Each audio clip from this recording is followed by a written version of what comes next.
नमस्कार, मैं हूं वंदना गुप्ता, को फाउंडर ऑफ देवदीदी फाउंडेशन। और आज देवदीदी की इस मुहिम में to revive culture of India हम लेके आ रहे हैं सपना जी से, जो देवदीदी की को फाउंडर हैं, कैकेयी और मंथरा के बारे में। क्वीन कैकेयी, महारानी कैकेयी, जिनके लिए हमारे थॉट हमेशा नेगेटिव भरे रहते हैं। मंथरा के लिए हमारे थॉट हमेशा नेगेटिव हैं। We never try to see the positive side of both these characters. और जो ये देवदीदी की मुहिम है, उसके अंतर्गत हम इस इंडियन कल्चर को कूल बनाना चाहते हैं। तो हम कूल कैसे बना सकते हैं इसको, जब हम इनको पढ़ेंगे, जब हम इनको समझेंगे और ये नहीं सोचेंगे कि ये हमारे को किसी रिलीजियस उसमें लेके जा रहे हैं। This was always a way of life. आज भी हमारे घरों में तकरार होती है, ऐसी रामायण में भी तकरार है, महाभारत में भी तकरार है। और हर महिला या हर पुरुष जो आपके घर में रहता है, उसमें कुछ पॉजिटिव भी होता है और कुछ नेगेटिव भी होता है। यही सब समझाने, यही हमारी जो हिस्ट्री है वो हमारी रामायण में है, महाभारत में है, हमारे पुराण हैं, हमारे वेद हैं। ये हमें चीख चीख के आज कोरोना टाइम में बोल रहे, मुझे पढ़ो, मुझे समझो, मैं जो कह रहा हूं वो आप अपनी लाइफ में लेके आओ, तभी आपकी लाइफ स्मूथली चलेगी।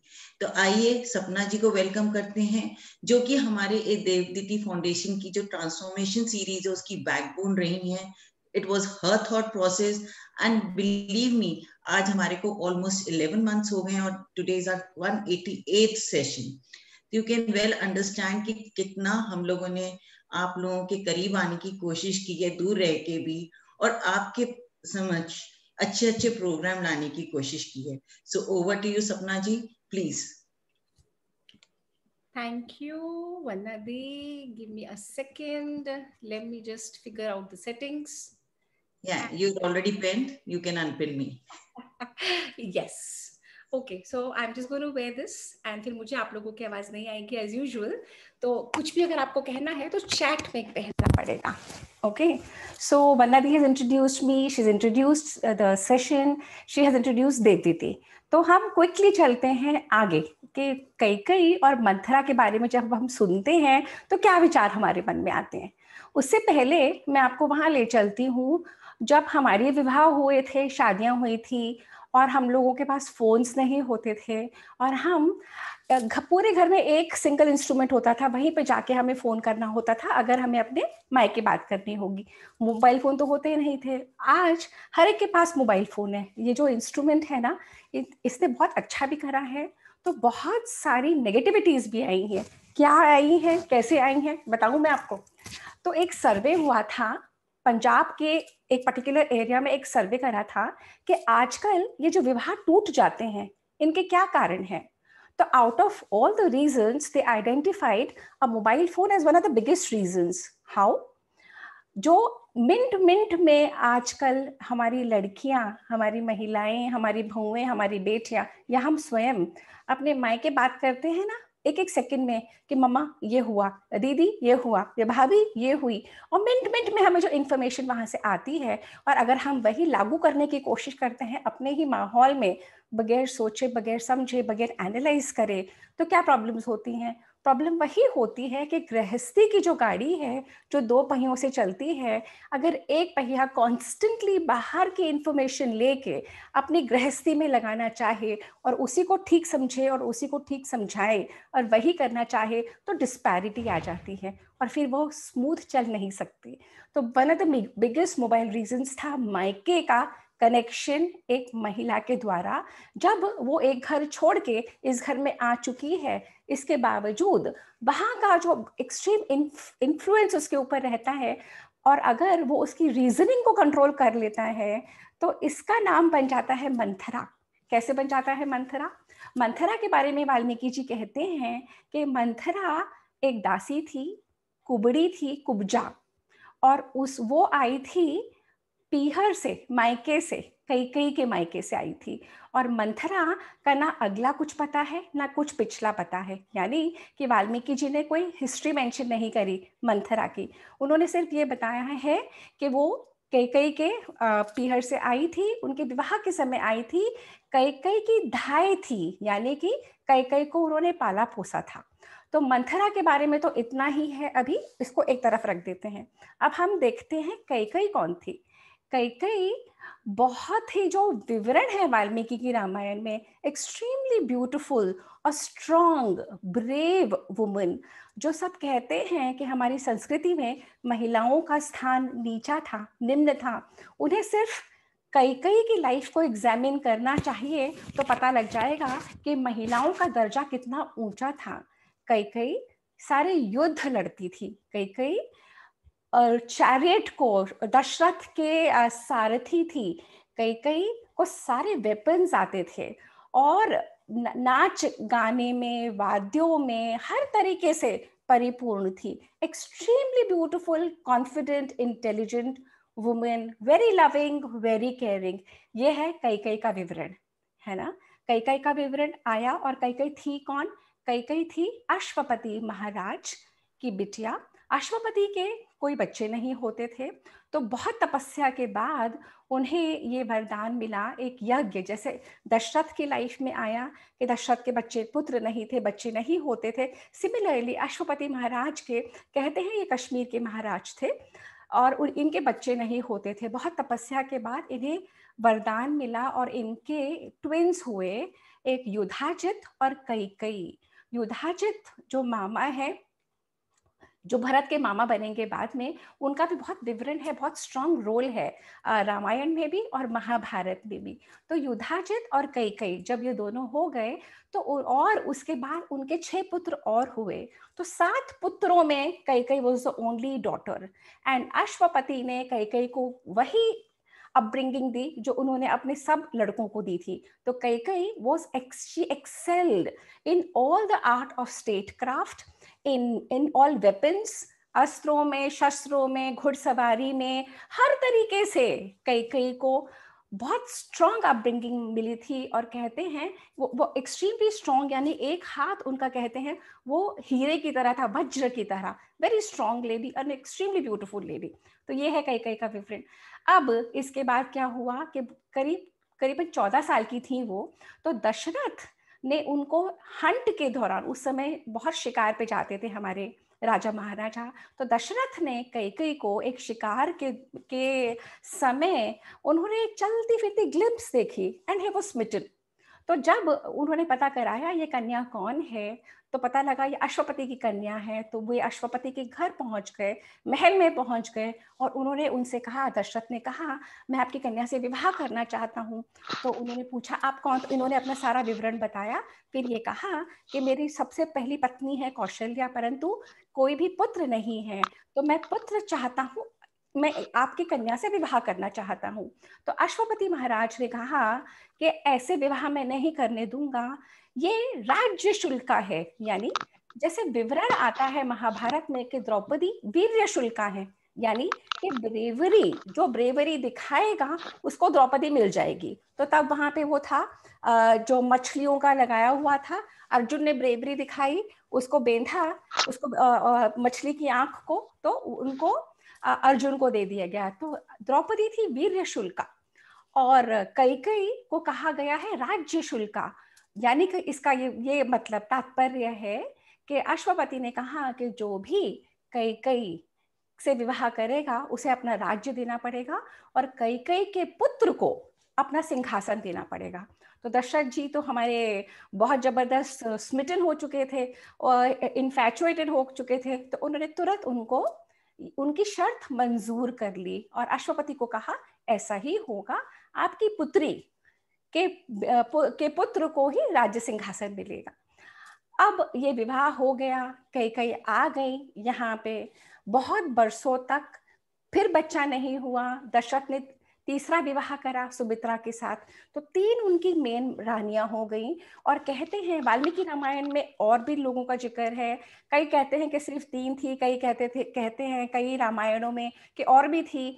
तो जब बहुत सारी रानियों के बावजूद इनके बच्चा नहीं होता था, इन्होंने पुत्र अश्वमेध यज्ञ करा, पुत्र कामेष्टि यज्ञ करा और उसके भविष्य के प्रसाद से फिर पुत्र प्राप्त हो गए। तो अब हम इस पॉइंट पे पहुंचे हैं कि पुत्र हो चुके हैं, राम है और राम है कौशल्या से और कैकेयी से भरत हैं, और सबसे छोटी से सुमित्रा से लक्ष्मण और शत्रुघ्न, ऐसे 4 पुत्र हो चुके हैं। और ये पुत्र राम को तो वाल्मीकि रामायण ने स्वयं ब्रह्म का अवतार, विष्णु का अवतार बताया है, और ये कहा है कि एक राम 4 विभागों में बट गए और ये चारों बन गए। तो अब ये 4 हो चुके हैं। कैकेयी अथाह प्यार करती हैं राम को। Kaikeyi loves him to the extent कि वो कहती हैं कि भरत से भी बहुत ज्यादा मैं राम को प्यार करती हूँ, और भरत ने भी जितनी मेरी सेवा की होगी वो कुछ भी नहीं है, राम ने अपनी माँ से ज्यादा मेरी सेवा करी है। उधर ये सिचुएशन बनती है कि दशरथ जो होते हैं वो बुजुर्ग, बहुत बूढ़े हो चुके हैं, और उनकी ये जो कैकेयी है, क्योंकि बहुत छोटी उम्र की थी, बहुत सुंदर, बहुत सुशील, बहुत उनका मन लगाने वाली, बहुत वाक्पटु। तो जब दशरथ बहुत परेशान होते थे अपने हर स्टेट क्राफ्ट से, अपने राज्य को संभाल के, तो उनका मन सिर्फ कैकेयी में लगता था। अब कैकेयी में उनका मन लगता था, पर तो जो बाकी रानियां थी वो धीरे धीरे साइडलाइन होने लगी। तो कहते हैं कि दशरथ ने कैकेयी को इतना कैकेयी से इतना जबरदस्त पसंद करते थे कि दूसरी रानियों को वो नकार देते थे, तिरस्कार करते थे। तो वाल्मीकि रामायण में कौशल्या ने कई जगह कहा है कि क्योंकि कैकेयी की वजह से मेरा हमेशा तिरस्कार हुआ, और सुमित्रा भी यही कहती रही। तो यहाँ पे ये सिनारियो है कि कैकेयी के मुट्ठी में दशरथ है ना, और मंथरा को हमने वहां छोड़ दिया था। मंथरा वो धाय है, वो दासी है, वो कुब्जा है जो मायके से आई है। कैकेयी देश से आई है। अब यहाँ पे हुआ ये कि भरत गए अपने मामा हाउस, नानी हाउस जो आजकल बोलते हैं ना, तो भरत अपने ननिहाल चले गए थे। और भरत और शत्रुघ्न एक दूसरे से बहुत प्रेम करते थे, और राम और लक्ष्मण की जोड़ी थी और भरत और शत्रुघ्न की। तो भरत को जाना था अपने ननिहाल, तो भरत शत्रुघ्न को लेके ननिहाल चले गए। अब यहाँ पे राजा दशरथ अयोध्या में उनका बहुत स्ट्रांग विचार बन चुका था कि मैं बूढ़ा हो चुका हूँ और अब मुझसे ये राजभार नहीं संभाला जाता। और राम क्योंकि बहुत लोकप्रिय है, गुणों का भंडार है, और राम ने अपने विवाह के 12 वर्षों बाद तक अयोध्या वासियों का मन जीत लिया था। राम सुबह सवेरे जल्दी उठते थे, सारा कार्यभार संभालते थे, सारी प्रजा को मिलते थे, सबका मन जीत चुके थे। अपने माता पिताओं, अपनी सारी माताओं का, पिता का, गुरुओं का, वेदों का ज्ञान, हर तरीके से सक्षम थे, गुणवान थे, मन जीत चुके थे। तो दशरथ ने सब पूरी सभा बैठा के ये समझ गए थे कि राम अब राज्याभिषेक के लिए तैयार हैं। तो उन्होंने निर्णय लिया और राम को बुलाया और राम को कहा, मैं चाहता हूं तुम्हारा राज्याभिषेक कल ही हो जाए। और वे बहुत विचलित थे। तो ये समझ में नहीं आ रहा था किसी को कि इतने विचलित क्यों है दशरथ, क्योंकि दशरथ के माइंड में ये था कि जब तक भरत यहाँ वापस ना आए, जब तक कि कैकेयी राज को ना पता लगे कि हाँ मैं राम का राज्याभिषेक कर रहा हूँ, मुझे कर देना चाहिए, उनके माइंड में ये चल रहा था। तो उन्होंने आप देखा ना ताब सारी तैयारियां करवा ली, और सब लोगों की सम्मति, पूरी सभा की सम्मति उनको मिल गई, और उन्होंने राज्याभिषेक का निर्णय ले लिया। और पूरी अयोध्या सज गई, संवर गई, और इतना खूबसूरत विवरण है रामायण में। अब सब तरह से राजमार्ग पे छिड़काव हो गए, फूल छिड़के गए, सब लोगों ने उपटन लगाया, और इतने मन से उन्होंने अयोध्या पूरी अयोध्या को सजाई। अब क्या होता है, अब मंथरा कैकेयी के महल में, यहाँ पे महलों का विवरण है, यहाँ पे एक बहुत बड़े परिसर में राजा का अपना महल है, कैकेयी का, कौशल्या का, सुमित्रा का, राम का, सारे राजकुमारों का अपने अपने महल हैं। तो ये जो मंथरा है ये कैकेयी के महल में ऊपर चढ़ती है, और छत पे से कैकेयी का महल का विवरण है कि इट्स लाइक जैसे कैलाश पर्वत होता है, यानी उस जमाने में 6 या 7 मंजिला, पूरा सोने से नक्काशी की हुई, क्रंच पक्षी उसके महल में है, और सारे पक्षी और सारे वाद्य और संगीत और गाने बजाने वाले, और सारा like it's a beautiful, the description of Kaikeyi's महल इज आउटस्टैंडिंग। तो ऐसा था कैकेयी का महल। मंथरा कैकेयी के महल में ऊपर चढ़ के छत पे जाके देखती है, तो क्या देखती है कि पूरी अयोध्या सजी हुई है। तो वो सोचती है ना जाने ऐसा क्या हुआ कि अयोध्या पूरी सजी हुई है। उतने में वो देखती है राम की धाई को। कौशल्या के महल के ऊपर राम की धाय खड़ी हैं। तो वो राम की धाय को पूछती है, क्या हो रहा है, ये सारी अयोध्या क्यों सजी है, ये कौशल्या को क्या कोई बहुत बड़ी निधि मिली है या कोई बहुत बड़ा खजाना मिला है जो, या वो कुछ बांट रही हैं क्या, क्यों ये सब सजा हुआ है? क्योंकि तब तक राजा ने अपनी रानियों को किसी को नहीं बताया था कि मैं राज्याभिषेक कर रहा हूँ। तब उस महल से राम की धाय बताती है कि अरे तुम्हें नहीं पता, हमारे जो राम हैं उनका कल राज्याभिषेक होने वाला है और हमारी जो कौशल्या माता हैं वो बन जाएंगी राजमाता और हमारे राम करेंगे पूरी अयोध्या और पूरी पृथ्वी पे राज। क्योंकि उस समय इक्ष्वाकु वंश के जो ये राजा दशरथ हैं used to rule the entire earth. पूरा विवरण है साउथ अमेरिका से लेके North America, Latin America, entire Russia, Serbia, सारे कॉन्टिनेंट्स उस समय के जो थे, आइस एज के पहले के जो कॉन्टिनेंट्स थे, वो उस समय का पूरा विवरण है। कैसे पूरा इक्ष्वाकु वंश, तभी हमारी रामायण के फुटफॉल हर देश में मिल जाते हैं। रामायण हर एक को कनेक्ट करती है क्योंकि श्री राम उनके वंशजों की पहली और बाद की जर्नी पूरे विश्व में है, पर हम लोगों को नहीं बताया गया, हिस्ट्री में हमें पढ़ाते नहीं हैं और हम अपनी रामायण से दूर होते चले गए।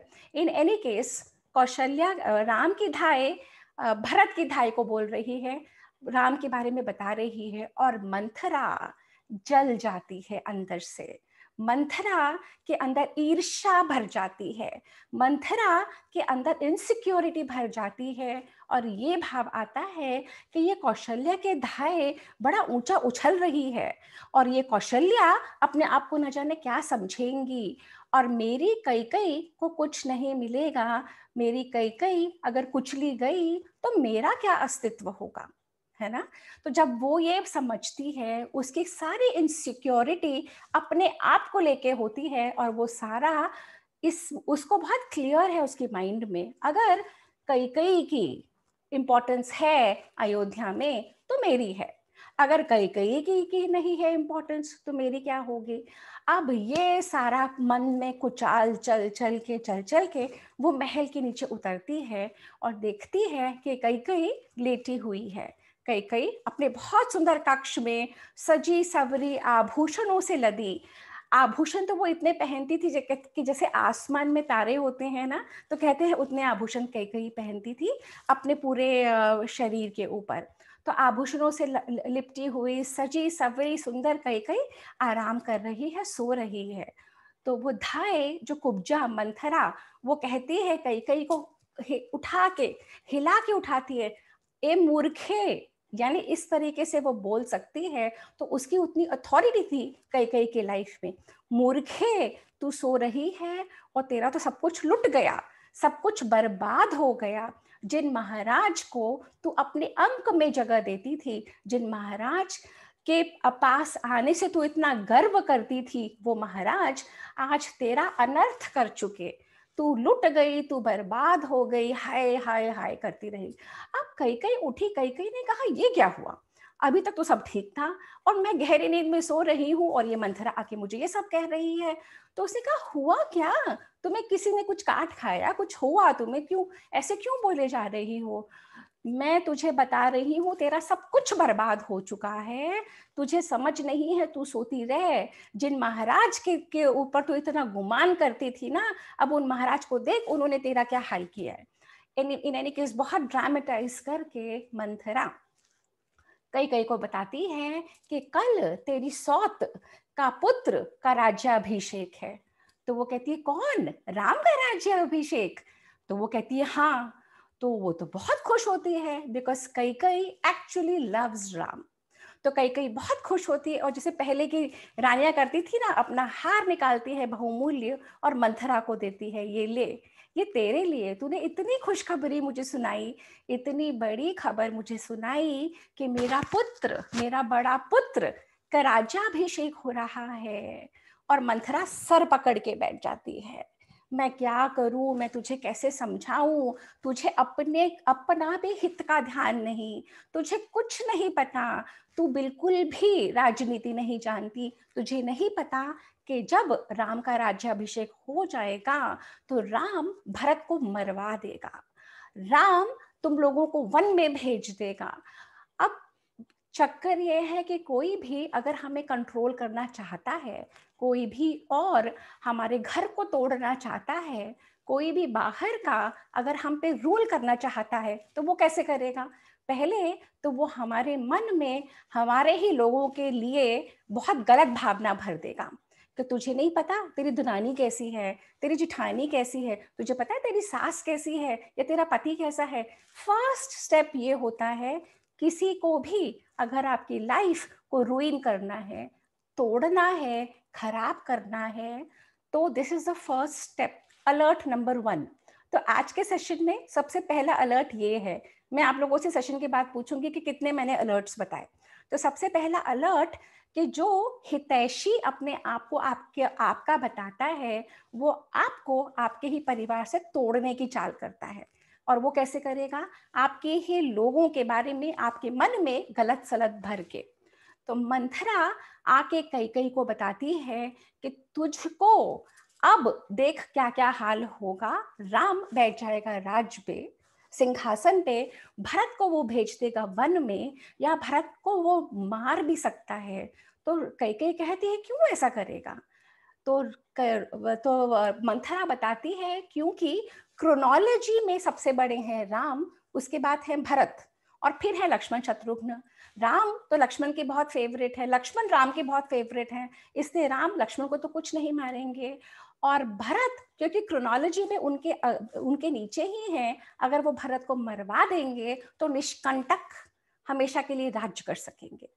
तो जो कैकेयी कहती है, मंथरा तुझे नहीं पता मेरा राम कितना गुणवान है, सब तरीके की क्वालिटीज हैं उसमें। वो धैर्यवान है, वो वेदों का ज्ञाता है, वो हर चीज में अपने आप को सम रख पाता है।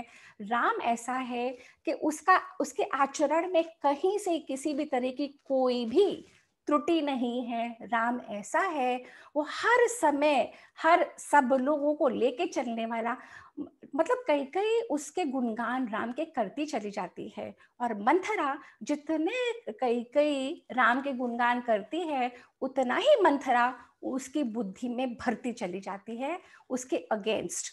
जितना कैकेयी बोलती है उतना ही मंथरा और आर्ग्यूमेंट्स लाती है।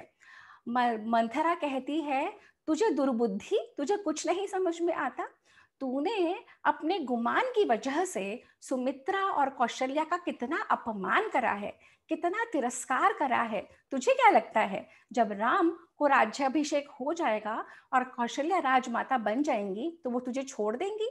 वो सारे अपने अपमानों का बदला लेंगी तुझसे, एक एक करके अपमानों का बदला लेंगी। तो कैकेयी विचलित होना शुरू हो जाती है।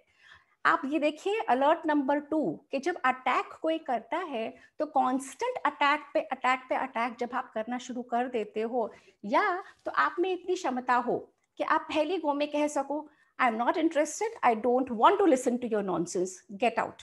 या तो हमें इतनी क्षमता होनी चाहिए कि जो हमें भड़का रहा है, पहली बात तो हमें समझ में आना चाहिए कि कोई हमें भड़का रहा है। उसके बाद हमें इतनी क्षमता, इतना विल पावर होना चाहिए, मुझे तेरी उल्टी पुल्टी बात नहीं सुननी, जस्ट गेट आउट। तो अगर कैकेयी उसी पॉइंट पे मंथरा को कह देती कि मैं तेरी ये सारी बातें नहीं सुनना चाहती, तो जो रामायण हुई वो उस तरीके से होती नहीं। ये अलर्ट नंबर 2 था। जितने आर्ग्यूमेंट्स कैकेयी देती है राम के लिए, वो कहती है ना ही वो इतना गुणवान है हर तरीके से, उसने पूरी प्रजा का दिल जीत लिया है, उसके बावजूद वो हमारे कुल का ज्येष्ठ पुत्र है।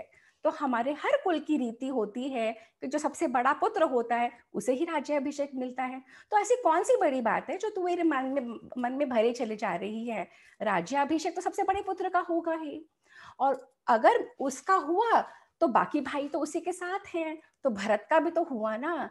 तो फिर वो कहती है दुर्बुद्धि, तुझे नहीं समझ में आता, भरत को कुछ नहीं मिलेगा, तू भरत को ननिहाल से बुला ही मत, तू वहीं से उसे वन में भेज दे। तू बुला के क्या करेगी, यहाँ तो उसको कुछ मिलेगा नहीं। ये जो तेरा कुटिल राजा है ना, सर्प बोलती है मंथरा, दशरथ के लिए वर्ड यूज करती है सर्प, कि ये जो तेरा राजा है ना सर्प जैसा, इसने तेरे पुत्र को तो भेज दिया, अपने ननिहाल और बिठा देगा वो राजा या अब राम को यहाँ पे राज्य पे। तो इस तरीके से कांस्टेंट ब्रेन वॉशिंग कर करके जब वो बात जब अब बताती है कौशल्या मिसबिहेव करेगी, तुझसे सुमित्रा करेगी, उसके बाद राम तेरे पुत्र को मरवा देगा, नहीं तो राम तेरे पुत्र को दास बना देगा।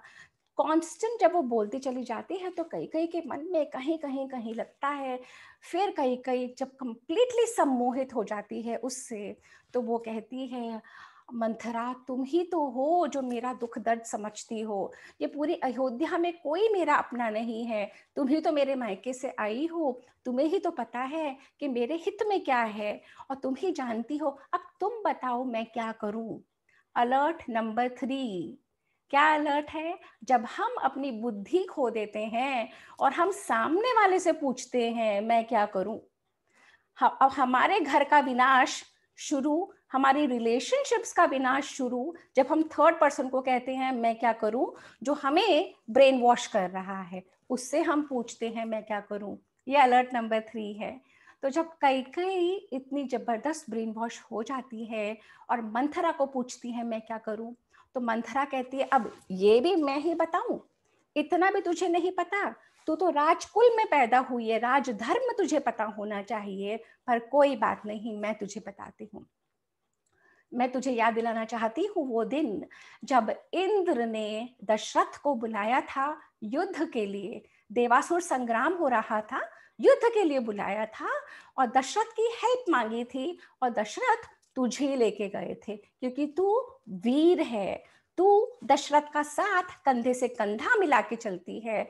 और उस युद्ध में देवासुर संग्राम में दशरथ संभासुर के बाणों से घायल हो गए थे और दशरथ धरती पर गिर गए और तब तूने दशरथ को उठाया, उतनी युक्ति से जो पहिया था उसका एक्सल टूट गया था, तो कहते हैं कई कई ने अपनी उंगली उसके एक्सल में रख के और दौड़ाते हुए दशरथ को युद्ध भूमि से ले गई और she looked after Dasharath, Dasharath ठीक हो गए और पूरी शुश्रूषा करने के बाद अगले दिन द्रौपदी अगले दिन कई जब दशरथ बिल्कुल ठीक हुए तो फिर वापस युद्ध मैदान में लाई और उस सेकंड डे के युद्ध में भी कई ने पूरा साथ दिया दशरथ का और वो युद्ध दशरथ जीत गए।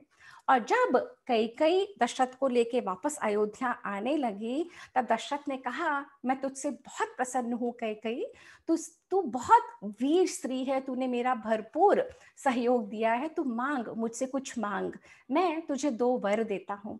तो कई ने कहा अरे आपको आप ठीक हो गए, आप सब सही हो, तो मैं वर का क्या करूंगी। तो दशरथ ने कहा नहीं मैं तुझे 2 वर देना चाहता हूँ। तो कई ने कहा ओके ठीक है, ये वर मैंने रख लिए, जब जरूरत होगी मांग लूंगी। तो कई का जो कैरेक्टर आता है जो बार बार पोर्ट्रे किया जाता है कि कई बहुत कनिंग एंड बहुत क्लेवर एंड वर मांग के सारा तहस नहस कर दिया। जब हम वाल्मीकि की रामायण पढ़ते हैं और अलग अलग सोर्सेस से पता लगता है कि कई में सारा काला ही नहीं था, कई में बहुत सारी क्वालिटीज भी थी। तो कई ने वो दोनों वर रख लिए अपने पास और वो वर अपने पास रख के भूल गई। परंतु मंथरा कहती है कई तू तो भूल गई पर मैं तो तेरी हितैषी हूँ, मैं तो तेरा भला चाहती हूँ, मुझे याद है कि ये राजा ने तुझे 2 वर दिए थे, अब समय आ गया है कि उन दोनों वरों को यूज कर। और यूज तो कई कहती अच्छा कैसे यूज करूं। तो तो कई मंथरा कहती है सबसे पहले तो तू ये मांग कि भरत का राज्याभिषेक और दूसरे वर से मांग कि राम को वनवास। तो वो कहती है मुझे चलो पहला तो समझ में आ गया कि भरत का राज्याभिषेक, पर राम को वनवास क्यों मंथरा, राम को क्यों वनवास। तो कहती है तू मैं तुझे क्या बताऊं, तू कुछ राजधर्म नहीं जानती, कुछ तुझे नहीं पता, कुल में पैदा हो गई, यहाँ की महारानी बन गई पर कुछ भी नहीं पता, इसीलिए उसे वनवास देना जरूरी है क्योंकि राम इतने लोकप्रिय हैं विश्व भर में, भरत एस्टैब्लिश हो ही नहीं पाएगा जब तक राम को वनवास नहीं मिलेगा। भरत यहाँ पे अपने आप को एस्टैब्लिश करने के लिए 14 साल बहुत जरूरी है। तो कई को ये बात क्लिक कर जाती है। अब जैसे ही कई कोई क्लिक करने लग जाती है ये बात, अब मंथरा कहती है अब तो कैसे करेगी। तो अलर्ट नंबर 4 या 5, कौन से अलर्ट पे हैं हम? जो कौन से अलर्ट पे हम बताओ मुझे, मैं भी भूल गई हूँ। 4 पे। ओके, तो अलर्ट नंबर 4 है। तो कई जब मंथरा को कहती है अब तुम ही बताओ मैं कैसे करूं इसको, इस प्लान को एक्शन में कैसे लाऊं। तो अब जो कोई हमें एक्चुअली हमें, मैं क्यों रिलेट कर रही हूँ, क्योंकि हम अगर रामायण को अपनी प्रेजेंट लाइफ में रख के रिलेट नहीं कर सकेंगे तो रामायण का क्या यूज। अगर हम उस रामायण से सीख के हमारी लाइफ को बेटर नहीं कर सकते, हमारी लाइफ को अपने हाथ में नहीं रख सकते, तो उसका क्या यूज। तो तभी ये मैंने अलर्ट्स इनबिल्ट करे हैं अपने टॉक में, है ना। तो मंथरा से पूछती है कैकेयी कैसे लाऊं, यानी कि जो मेरा अहित, पहली बात तो मुझे ये नहीं पता कि मेरा अहित कौन करता है और हित क्या है, अहित क्या। सेकंड, मेरे हित में क्या है क्या नहीं वो तो मैं जानती ही नहीं, कौन कैसा है उसकी मुझे कोई समझ नहीं। थर्ड, जो मुझे सारी प्लानिंग बता रहा है मेरे ही घर को तोड़ने के लिए। फोर्थ, उसी से मैं पूछ रही हूँ क्या करूँ। फिफ्थ, मैं उससे एक्शन प्लान मांग रही हूँ। अब मंथरा क्या एक्शन प्लान देती है? मंथरा एक स्त्री है। मंथरा के बारे में और एक दो स्टोरीज है, वो बाद में बताऊंगी आपको, इंटरेस्टिंग स्टोरीज हैं। तो मंथरा कहती है त्रिया चरित्र कर। कैसे कर? मंथरा कहती है कि जो तेरा दशरथ है ना, he is completely besotted by you, आसक्त है वो तेरे शरीर पे, तेरे सौंदर्य पे।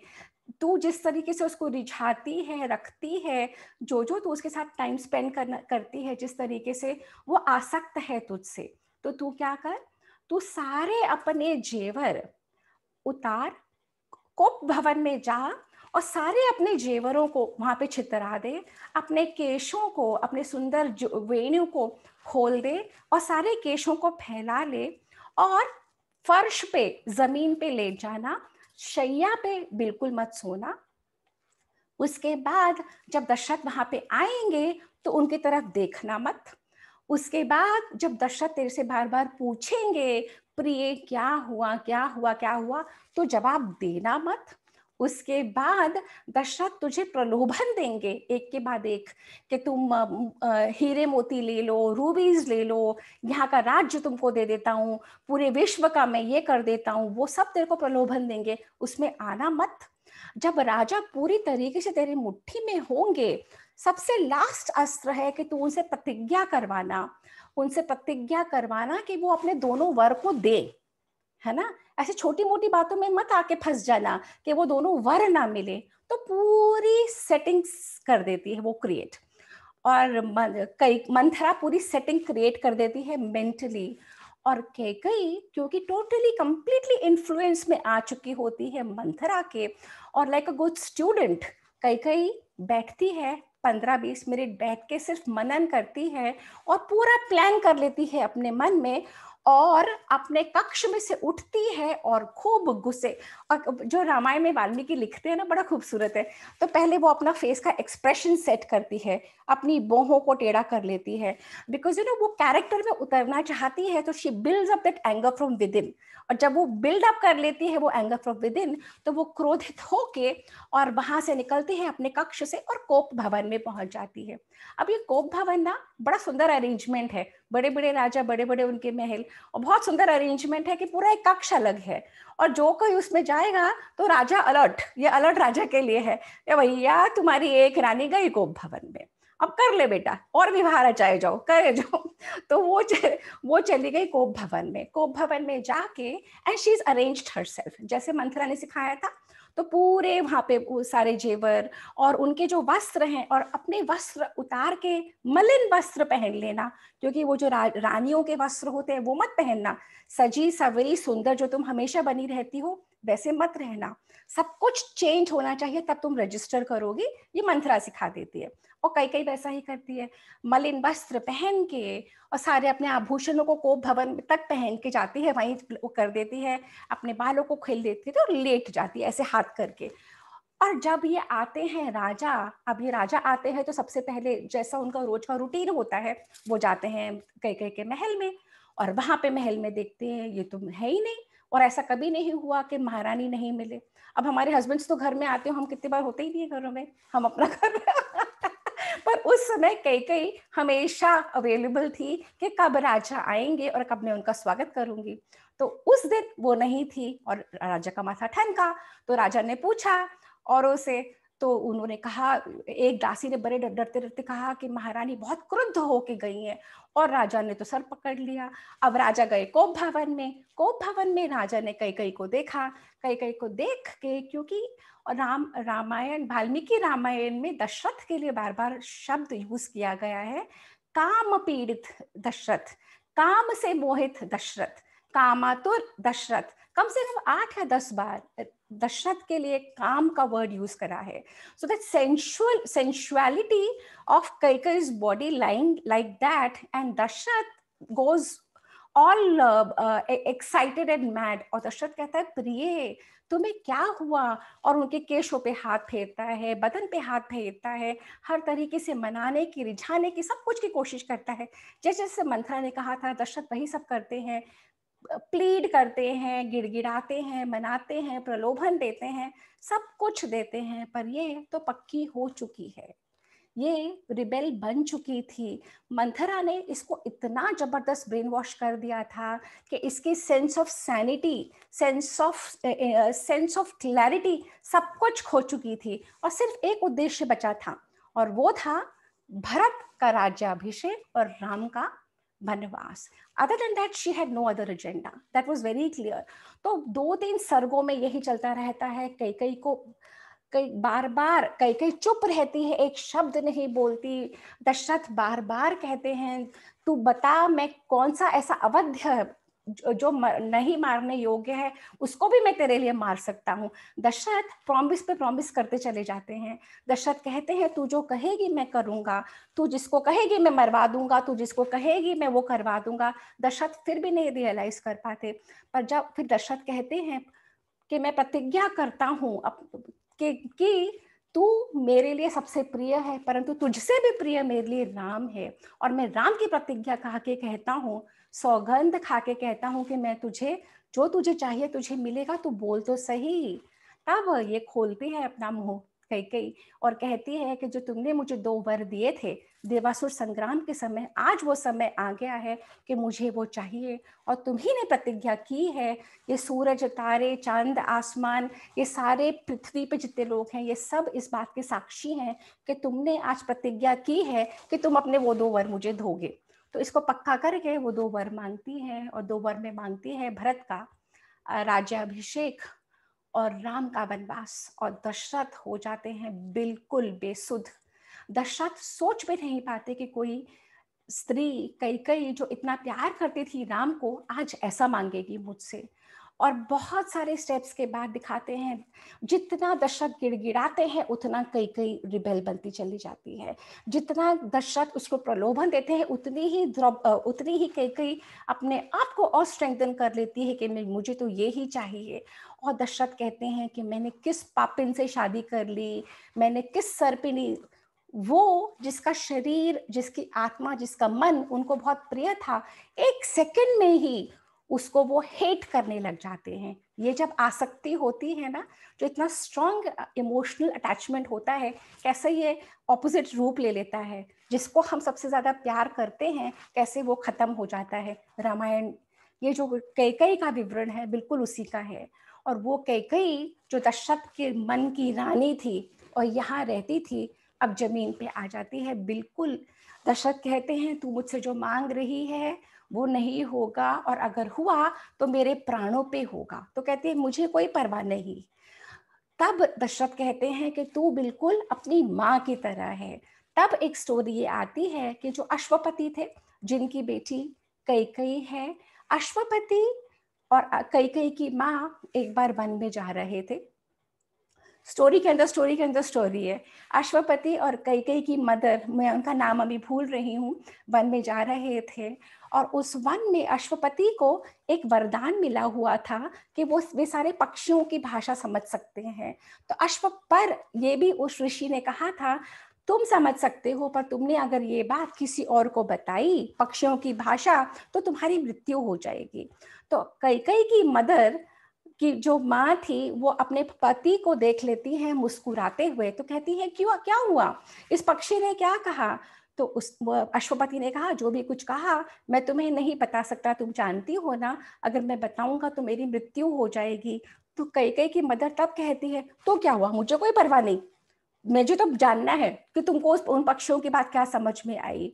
और अश्वपति सर पकड़ के बैठ जाते हैं और अश्वपति उसी समय कैकेयी की माँ को देश निकाला दे देते हैं।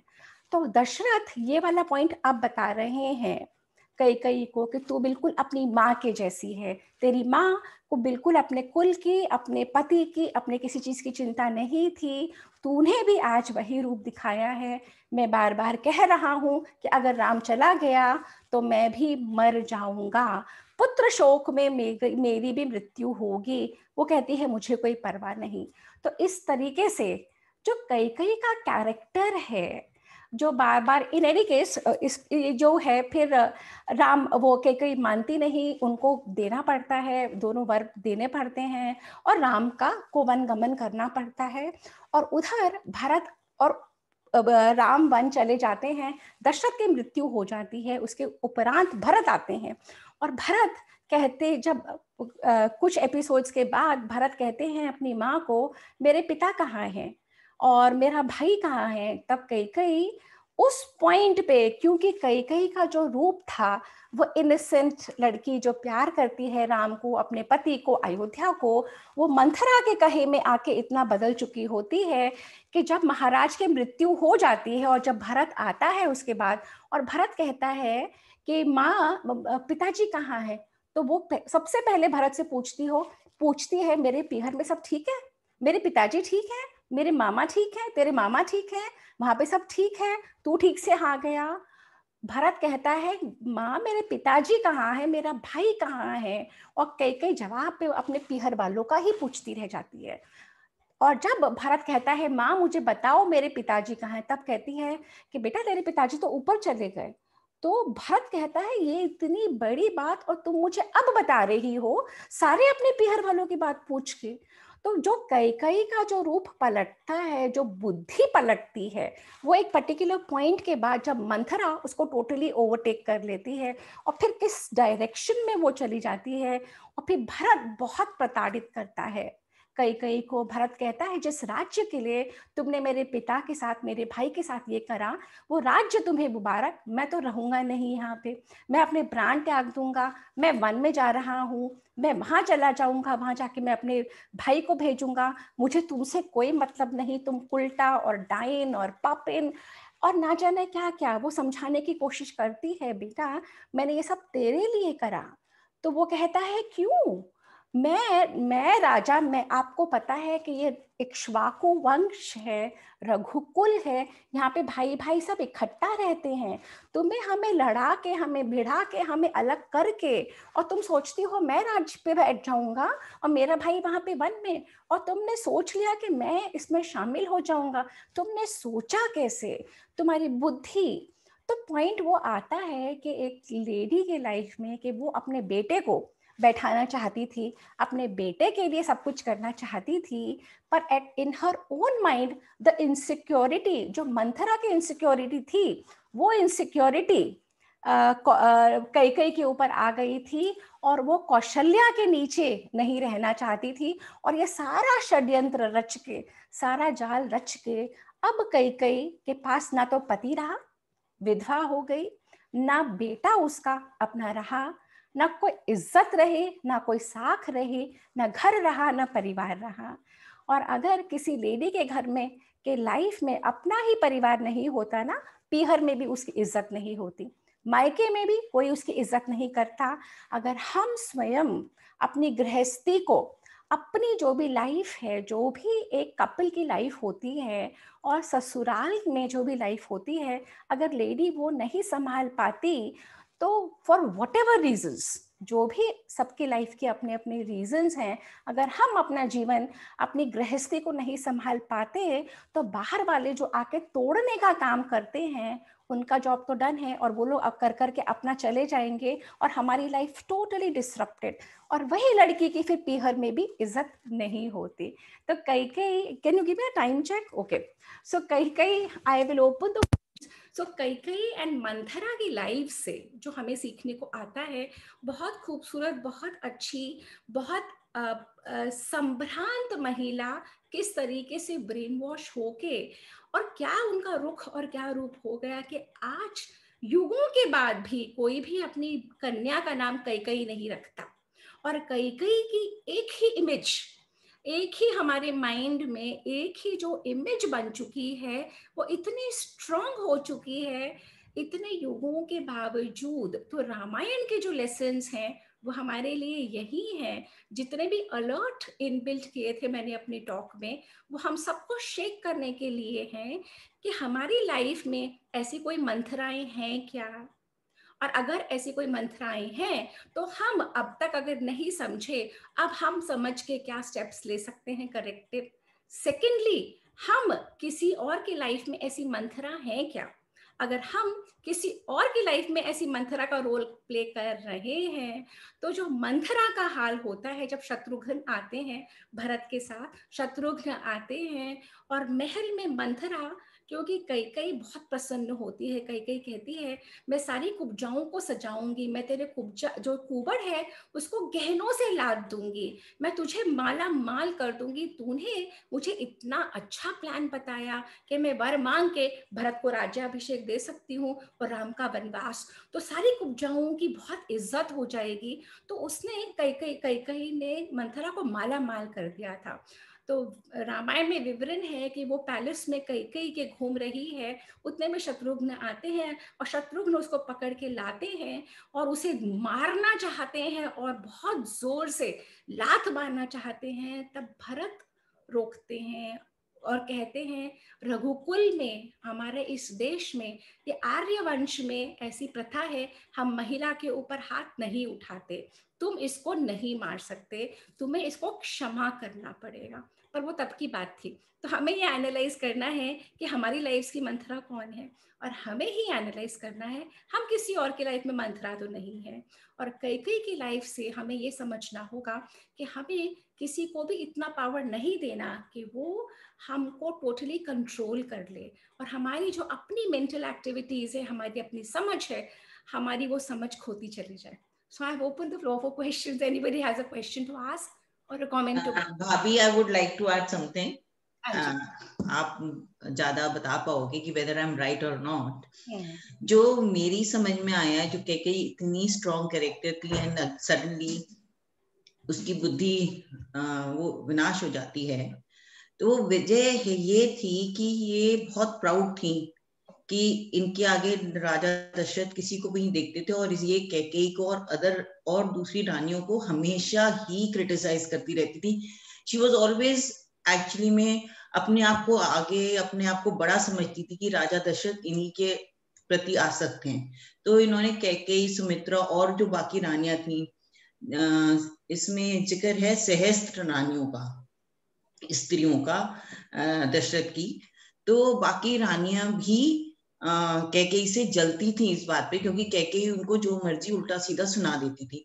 तो अपने इसी आचरण की वजह से उनको एक ये था कि अगर राम ने राज्य ले लिया या मैं कैकेयी के अंडर रही, तो ये मेरे से पूरा बदला लेगी, क्योंकि मैंने इनको हमेशा तिरस्कृत किया है।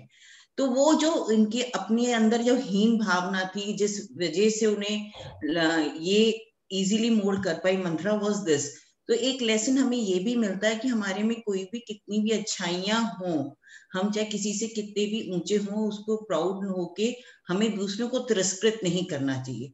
और इसी वजह से कि मेरा तिरस्कार ना करे कैकेयी और सुमित्रा, तो मैं इनको राम को वनवास दे दूं और राज्याभिषेक भरत का करा दूं। दो राम उनको भरत से भी ज्यादा प्रिय थे।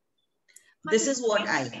ये पॉइंट मैंने अपने टॉक में इनबिल्ट करा था, तो ये एग्जैक्टली यही पॉइंट था। बिकॉज हर इनसिक्योरिटी, देखिए हम सबको ये पता होना चाहिए कि हमें अपने कर्मों का ही फल मिलेगा और कुछ नहीं है लाइफ में। हमारे शास्त्र यही बताते हैं कि जो कुछ आपको अभी मिला है वो पिछला जो आप करके आए थे, वैसे जीवन और वैसा शरीर बुद्धि मिल गई, और अब जो कर रहे हो आप अपने कर्म बनाते चले जा रहे हो, आपको वैसा शरीर, जीवन, बुद्धि इसी जीवन में भी मिल जाएगी। तो ये तो बहुत क्लियर है। तो वो जानती थी, समझती थी, और इसी बात का डर था, और मंथरा ने उसकी फियर को प्ले करा।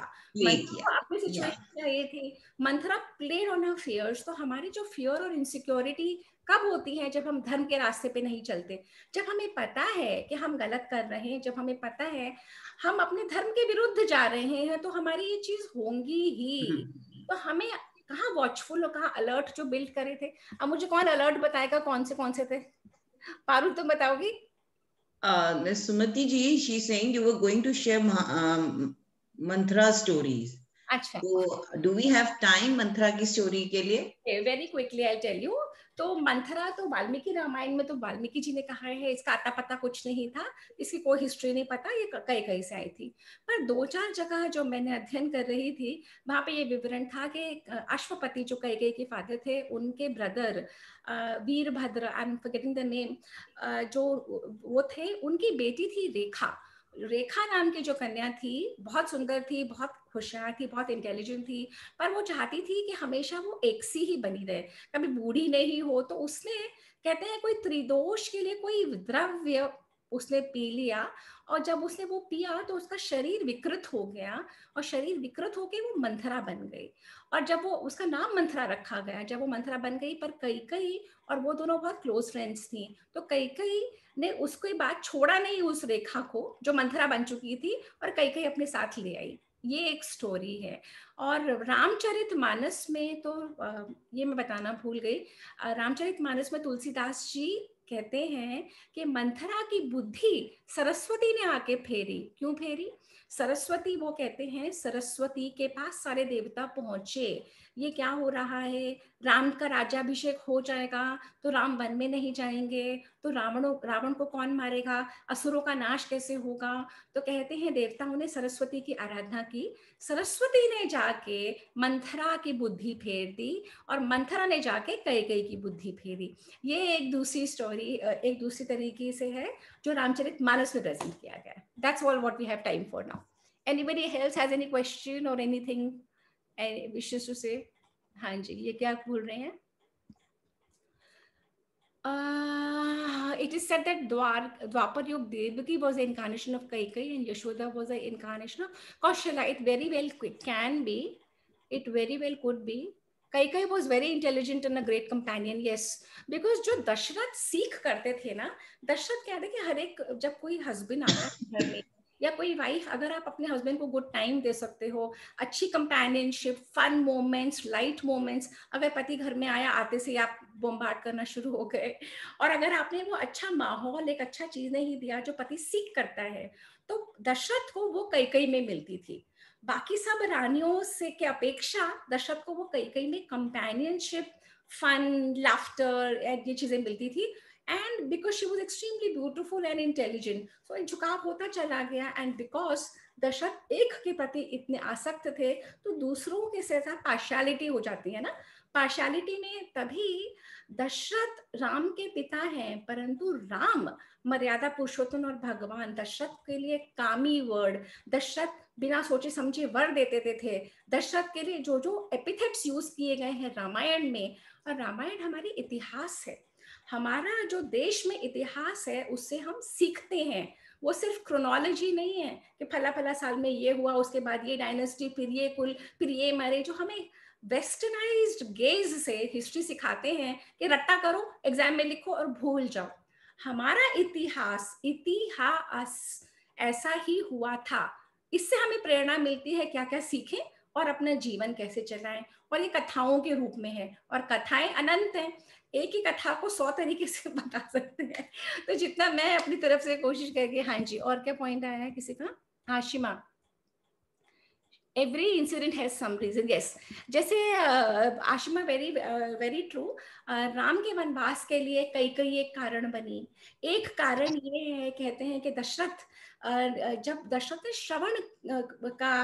श्रवण को मारा था, तब श्रवण अनजाने में, तो श्रवण के माता पिता ने श्राप दिया था, और श्रवण के दादाजी थे संत रत्ना और रत्नाकर। Long story actually. तो वो जो संत रत्नाकर थे तब उन्होंने कहा था कि ये जो दशरथ को श्राप मिला है तो 14 साल के लिए अयोध्या का सिंहासन खाली रहना चाहिए, और ये बात वशिष्ठ ऋषि को पता थी। तो वशिष्ठ ऋषि और मंथरा को याद था कि दशरथ ने 2 वर दिए थे, पर कारण दोनों के अलग अलग थे। वशिष्ठ ने कैकेयी से कहा कि तुम्हें 2 वर मिले हुए हैं और तुम्हें वो 2 मंत्र इस्तेमाल करने हैं रघुकुल की भलाई के लिए। तो एक स्टोरी ये भी कहती है कि कैकेयी ने जो कुछ किया वो करवाया गया था, वशिष्ठ ने प्लान करके कराया था, क्योंकि दशरथ को जो श्राप मिला था कि दशरथ पुत्र शोक में मर जाएंगे, क्योंकि उन्होंने श्रवण को मारा था। तो दशरथ जब पुत्र शोक में मर जाएंगे तो पुत्र भी मरेगा और दशरथ भी मरेंगे। तब वशिष्ठ को ये समझ में आया कि पुत्र को मरने से तो मच बेटर है, राजा जीर्ण हो चुके हैं, राजा चले जाएं। तो कैकेयी से ये पूरी प्लानिंग कराई गई थी, ऐसा कहते हैं। अब राम अनंत और राम कथा अनंत, और जितना पढ़ते चले जाओगे अलग अलग अलग एंगल से एक ही चीज को वो लोग दिखाते हैं। तो जितना ओवरव्यू मैं ले सकी इस पर्टिकुलर पॉइंट का वो शेयर कर रही हूँ आप लोगों से। हाँ जी। तो और किसी को कुछ पूछना है? और मैं बीच में जरूर बोलूंगी, आप अपनी क्वेरीज निकाल लीजिए कि हमारा रामायण का स्वाध्याय चल रहा है आजकल एवरी फ्राइडे। अब हम अगले वीक से ट्यूसडे कर रहे हैं। तो जो लोग इंटरेस्टेड हैं ऐसी छोटी छोटी स्टोरीज में कि हमारी देखिए रामायण का ओवरलुक तो सबको पता ही है, बट अंदर की बातें हमें शायद बिना पढ़े नहीं पता चलेंगी, ना इस तरह से इंटरेस्टिंग वे में किसी ने हमें आज तक बांची हैं। तो आप लोग all of you are welcome. आइए रामायण के पाठ में, मतलब पाठ कह रही हूँ, मैं कह रही हूँ बुक क्लब में हमारे आज अभी हमारा रामायण का चल रहा है। We'll shift to another book once we finish Ramayana. तो ये जो पुस्तक हैं हमारी जो इतिहास बताती हैं उनको पढ़ने में बड़ा इंटरेस्टिंग रहता है। जैसे आज सपना जी ने बोला कैकेयी के पेरेंट्स के बारे में, तो अयोध्या कांड में भी इस चीज का वर्णन है बार बार, जब वो कैकेयी अडिग हो जाती हैं कि नहीं राम को वनवास मिलना ही चाहिए, तो वो तब भी उनके जो महामंत्री थे तब भी वो बोलते हैं जैसे माँ वैसी बेटी। तो इसका बार बार रामायण में भी जिक्र है।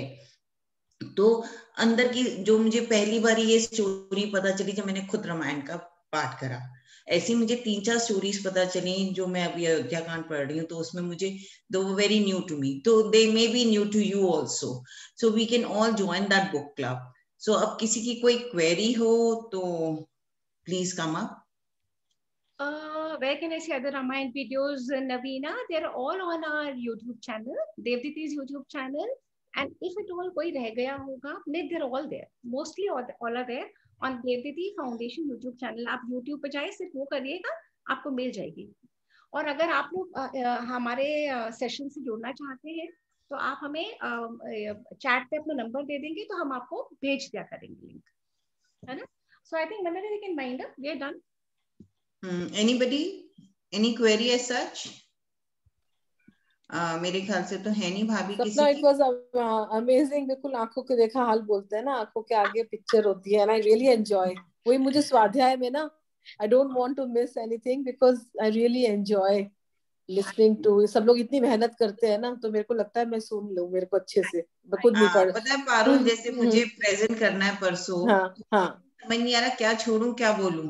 20 सर इतने ज्यादा हैं, मुझे लगता है एक सर में एक सेशन चला जाएगा। तो it is very interesting and when you start explaining it takes lot of time also. आपको नोट्स नहीं बनाओ तो आप कुछ भी नहीं बोल सकते। अभी वंदना, अब तो मैं फर्स्ट टाइम ही जैसे वाल्मीकि, मतलब मेरे को तो कई बार it's just I am not able to connect क्यों किस बारे में बात कर रहे हैं, क्योंकि मुझे कुछ भी नहीं मालूम वाल्मीकि रामायण का। ज्यादातर लोगों को पता नहीं है, मतलब जिसको 2-3 बार पढ़ेंगे तभी एकदम कंसेप्ट क्लियर होगा कि what exactly and who are the characters जो कि इसके अंदर बार बार जिनका जिक्र आता है। Yes. And it is interesting कि देखिए किसी ने लिखा है it's hard to read and easy to listen, so thank you. तो it's basically when you come to it, Ramayana के ही बहुत सारे कैरेक्टर्स महाभारत में काल में आते हैं। ये जो मैंने युधाजित बताया था, भरत के मामा, वन ऑफ द वॉरियर्स, जब वो कुरुक्षेत्र की फील्ड थी, वन ऑफ द वॉरियर्स व युधाजित, सत्य की। तो ऐसे क्योंकि मैं अब महाभारत की स्टडी पे लग रही हूँ। तो this is what my main M is कि रामायण और महाभारत इतनी इजी और सहज शब्दों में और जो आपकी लाइफ में आज यूजफुल हो, नहीं तो क्या फायदा। हुआ होगा भाई, उस जमाने में कहीं के किसी कुछ हुआ होगा तो हुआ होगा, पर अगर मेरी लाइफ में अगर कोई चेंज नहीं आया और मेरी लाइफ में मेरा जब आचरण चेंज होता है तो मेरा परिवार, मेरा माहौल जब अपने आप बदलता है, कहने से नहीं होता, कहने से कुछ भी नहीं होता जब खुद का आचरण हम बदलते हैं ना तब हो जाता है। पर यह आता तब है, जैसा वंदना दी समझ गई, जब हम गहन अध्ययन करते हैं और फिर नेक्स्ट स्टेज है उसको मनन करना। जब हम मनन करते हैं, जैसे आप जिन्होंने भी आज का सेशन अटेंड करा है, कहीं ना कहीं अगर कोई मंथरा आपकी लाइफ में होगी आपको क्लिक कर जाएगा। और अगर आप कुछ मंथरा पन करना चाह रहे हो किसी और की लाइफ में जाएगा दोनों क्लिक कर जाएंगे। तो इसी कथन से कि ना हम मंथरा बने, ना किसी मंथरा को अपने जीवन में आने दें, देवदीति फाउंडेशन की तरफ से मैं आप सभी का धन्यवाद करती हूँ और आशा करती हूँ कि आप लोगों को ये सेशन बहुत पसंद आया होगा। तो अगले सेशन के लिए जो हमारा फ्राइडे को है, तो 100 अध्याय में वाल्मीकि रामायण कर रहे हैं और सैटरडे को बच्चों के लिए पंचतंत्र की कहानियां कर रहे हैं 1 से 1:30 बजे। सिर्फ आधे घंटे का सेशन है and we are trying to bring out the wisdom from the Puranas and the Panchatantra. तो हिंदी इंग्लिश मिक्स में करा रहे हैं, जिससे बच्चे जो आजकल सिर्फ इंग्लिश में बात करते हैं उन्हें हिंदी के भी शब्दों का ज्ञान हो और स्टोरीज के through they get the lessons. तो आइए हम अपने बच्चों को, अपने पोते पोती, देवता देवतियों को उसमें जोड़ें और उम्मीद करती हूँ आप लोग आते रहेंगे और हमारा सेशन ऐसे ही सक्सेसफुल बनता रहेगा। Thank you so much. Great. So ये Vandana di, basically I must thank Vandana di. Platform तो देवदीति का हम लोगों ने कर लिया था और ऑनलाइन सेशन हमने शुरू कर दिया था, बट जब मैंने ये टॉक शुरू करे सो वंदना दी got really mesmerized and she's the one who started this स्वाध्याय का सीरीज because she said चक्कर ये है एक अकेला जन पढ़ ले और जितना पढ़ ले और अपनी समझ से talk they they, that is one thing, पर एक स्वाध्याय क्लब बना लेना और सबको जोड़ते हुए पर्टिकुलर चैप्टर वाइज करके चलना, आगे बढ़ना is all together another thing. So Vandana di ने ये मुहिम शुरू करी थी और हमारा देवदीति का यही मकसद है कि हम अपने देश की सभ्यता संस्कृति को कूल बना रही है। Like how we made saris cool again, like how we made Indian dressing cool again, we want to make our Indian scriptures, our अपने देश का इतिहास cool again। तो आइए इस यज्ञ में हमारे साथ शामिल होइए। YouTube चैनल को please like share and subscribe जरूर करें और please feel free to share our videos, जितने लोगों तक ये बात पहुंच सके यही आपका योगदान है। Thank you very much. See you and on tomorrow Vanda Di is going to lead the session at 4 o'clock. She is going to do the synopsis. So please join us. On Saturday again, Vanda Di is doing, जो हम बच्चों के लिए कर रहे हैं वो है Vedic Heritage Teaching Program. We want our children, little children 5 years onwards, to connect to the Vedas, the Upanishad, the Ramayana, the Puranas, Mahabharata, all our scriptures, but in a very interesting way, starting with the Panchatantra and Purano की कहानियाँ. So bye. Thank you everyone. Thank you very much for being with us. Thank you. Hari Om. Okay, Vanda Di. Thank you.